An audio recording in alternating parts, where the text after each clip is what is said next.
Hi, everybody. Katie Harris here from Philly Wellness Center, and we're talking about high cholesterol. So, high cholesterol isn't what you think. So, we're going to talk about the great lipid myth. I want to spend a lot of time and different videos on this topic because it's really important. So, high cholesterol, these are the two words that strike fear into millions of people, and for good reason, because we've been told that high cholesterol is causing clogged arteries and heart attacks, and there's billions of dollars spent on statins to lower cholesterol. But here's the problem. High cholesterol doesn't mean what you think it does. And in fact, the entire cholesterol story that you've been told is based on outdated, oversimplified, and in many cases, just flat out wrong science. So today I want to break down why high cholesterol isn't the problem you've been led to believe it is and what you really need to worry about. So the For decades, the medical system has painted cholesterol as the villain, right? Total cholesterol over 200. Oh my God, that's so dangerous. LDL, that's the bad guy. We even call it the bad cholesterol, which is a little weird and crazy. But the truth is, cholesterol itself doesn't cause disease. Cholesterol is actually one of the most essential substances in your body.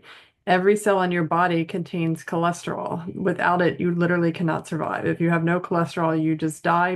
Why? Because the cholesterol, your cell membranes are made up of cholesterol. So you have to have cholesterol, and there's a certain level of cholesterol that you need for cellular functioning. So where did this idea that cholesterol is bad, where did this story come from? I mean, it came from a time when we didn't really understand the complexity of lipids. We saw cholesterol in arterial plaques and assumed it must be the cause, but just because cholesterol is at the scene of the crime doesn't mean that it's the criminal, right? So the real culprit, the real danger isn't high cholesterol, it's damaged cholesterol. And there's a very distinct difference about this. So when LDLs become oxidized, they turn sticky, inflammatory, and destructive, and that gets trapped in your arteries.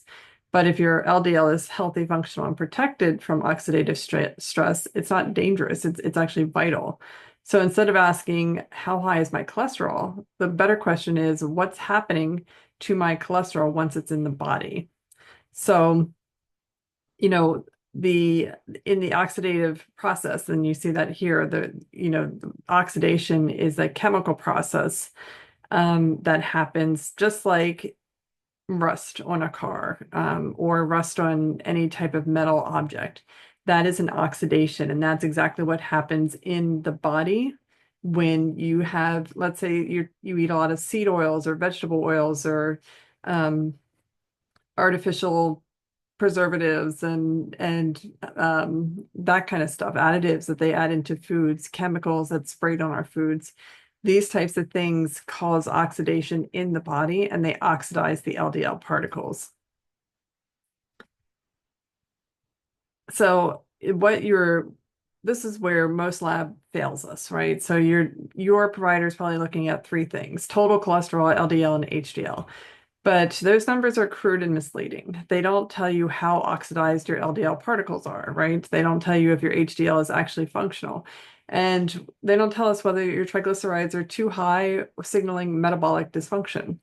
So you could have high cholesterol on paper, but if your triglycerides are low and your LDL is functional and your LDL isn't oxidized, you might actually be in excellent cardiovascular health. And I've had that happen over and over again, where I've had patients come in and they're being pressured to go on a statin. And, that's not actually the answer because the cholesterol, it's telling us something. It's telling us something really, really important. When cells, when the liver is making a lot of cholesterol, it's because there's some sort of inflammatory process going on.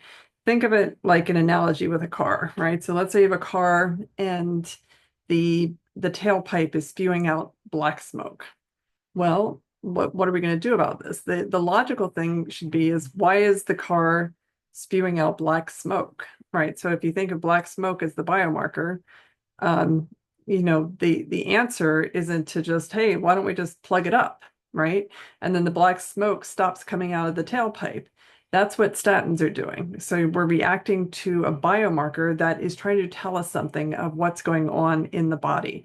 And we say, okay, well, we don't want to hear this information. So what we're going to do is just block cholesterol. And now it's not telling us what we need to know.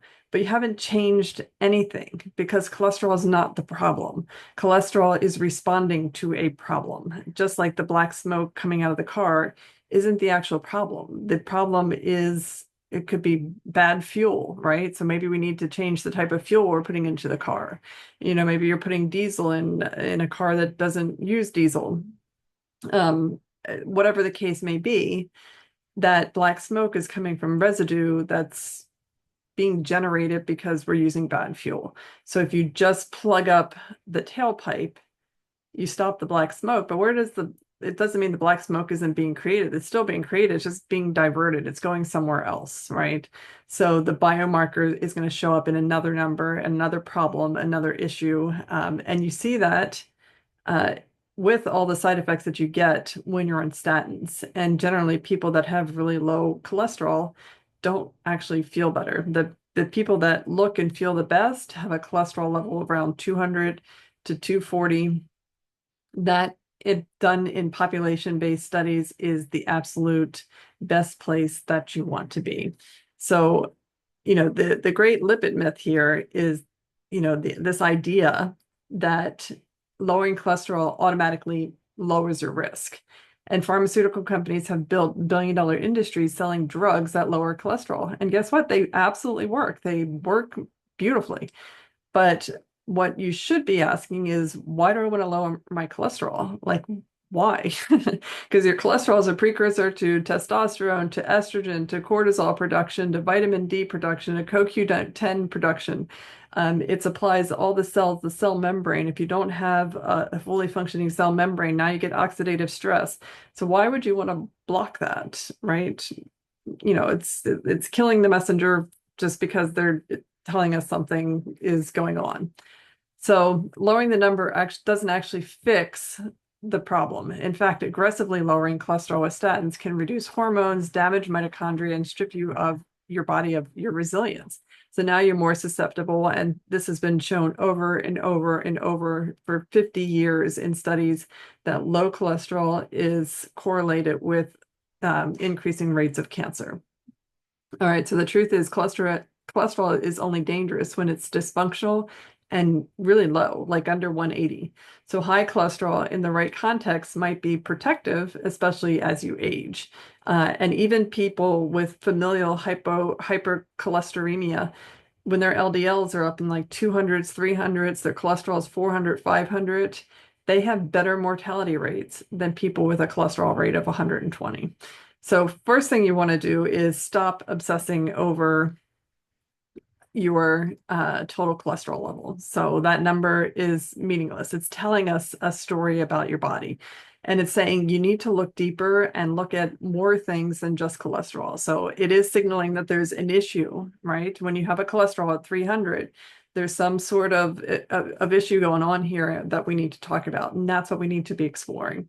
So you want to check your triglyceride to HDL levels because that's one of the best predictors of cardiovascular health. You want to assess for oxidative stress markers and inflammation because that's what's causing the cholesterol to go up in the first place, right? It's responding. Cholesterol is a first responder, so you don't shoot the first responders when they show up, or you want them to come help. And if possible, explore functional lipid testing. So there's some specialized tests that look at lipid testing.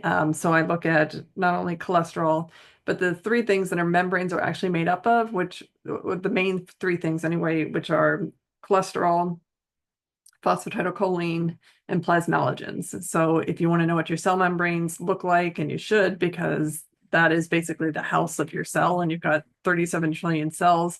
And if you don't have good cellular membranes, you're going to have all kinds of problems. Mold can attack your cell membranes. And when your cell membranes get attacked, then your mitochondria become dysfunctional. Then you have brain fog and fatigue. It's just this litany of things that start happening once the membrane starts breaking down. And if you're blocking cholesterol from supporting cell membrane, that's the path you're on. So, and finally, support the body with antioxidants because oxidative stress is the problem. So you need antioxidants. You need to get rid of the oxidative stress. We need to remove the stressor. You need proper nutrition, vitamins and minerals. They get dismissed a lot by mainstream medicine, but guess what? Your body is actually, it makes up the physical matter of your body, right? So while you're not going to die if you don't have a statin, you will die if you don't have vitamin B, vitamin C, vitamin D, vitamin K, like vitamin E. Like if you have negligible to no levels of these vitamins and the minerals of your body, you will die or have serious disease manifestations. So, I mean, you tell me if vitamins and minerals are important or if they're just expensive, pills to take. So if your body needs these and it's not getting it from the food sources that we have, because you simply can't eat enough on a daily basis to get all the vitamins and minerals you need, that becomes another problem. So here is, ultimately the bottom line. High cholesterol isn't what you think. It's not the villain. It's the context, the oxidation, and the dysfunction that matter the most. And at Philly Wellness Center, that's what we do. We look beyond the numbers to get to the root cause so your cholesterol can support your health and not sabotage it. So if you found this video eye-opening, or you're confused because you're like, oh my gosh, everything I know about cholesterol, what I thought I was doing all these things right, is now being rocked because this is information that you haven't heard before, but it's been around for 50 years. So I'm not sure why we're not hearing about this before, but it's really, really important to understand the root cause of the issues. Your cholesterol can support your health. It doesn't sabotage it. It is a biomarker that tells you what is going on and where you are. It's not a substance that we want to manipulate. It's a substance that we want to respond to in different ways other than trying to control cholesterol. So if you found this eye-opening, hit subscribe for more truth bombs about health and aging. We're going to talk about a lot about cholesterol and, kind of get it all out on the table. And I'll see you in the next video.